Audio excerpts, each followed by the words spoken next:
Bu toplantı yapıldı. Milli Agentvonun tarafından HİAS yardımıyla Sağlık Bakanı başı yardımcısı dedi ki bu türlü seminarlar yardım eder problemleri daha iyi anlama.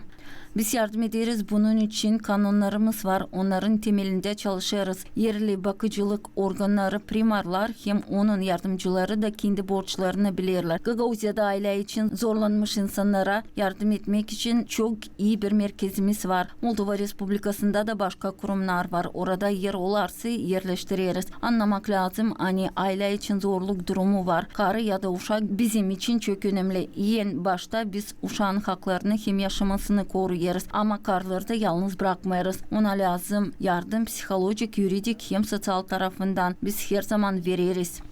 Psikolog Tatyana Ivanova açıkladı ne demek aile için zorluk, onun türlü formaları, pedalanmak sebepleri hem sonuçları için. Hak uğrunda uzman Maksim Mikhailuk anlattı kanunları hem nasıl koruma zorlanmış insanları hem uşaklara.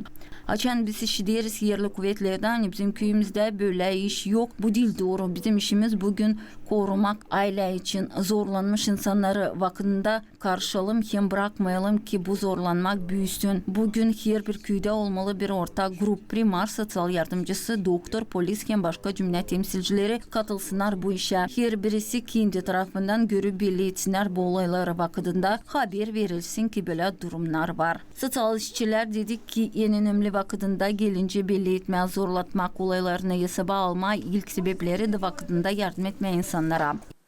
Так мы работаем в основном с несовершеннолетними. 13 yıl işimde çok olaylar oldu anglarında biz vaktinde bizim multidisipliner grubundan toplayıp çıktık ailelere. Biz en çok uşaklarla işleriz var bizde kolaylıksız insanlar ihtiyarlar ama en çok 18 yaşına kadar uşaklarla işleriz. Ben giderim bir aileye hangisinde 2-3 uşak var. Hem bu aile bizde risk grupasında bulunur. İlk neye sabah alırız uşağın dış görünüşünü nasıl giyimini tok mu aç mı çökeret bize haberler gelir. Ya okuldan ya da telefonla bildirilir. Seminer pek iyi oldu. Çok yeni işler öğrendik. Nasıl doğru kendini götürmeye, nasıl belli etme böyle durumları. Çünkü öyle olaylar var ki biz şüpheleniriz. Ama yanlış türlü ortaya çıkarardık. Şimdi daha doğru yaklaşalım bu insanlara hem çok faydalı bilgi aldık. Yer ailede uşaklar varsa bakarız nasıl onlar giderler mi okula, uşak başısına. Yer doktora götürdüler bakarız var mı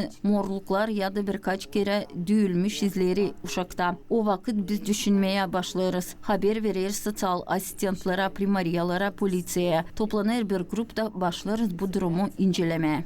Seminarın sonuçlarına göre katılan insanlar öğrendiler nasıl belli etmeye, zorlatmak sebeplerini, bu durumda devlet yapıları nasıl birlikte çalışırlar, hem nice zorlanmış insanı kanuna göre koruma.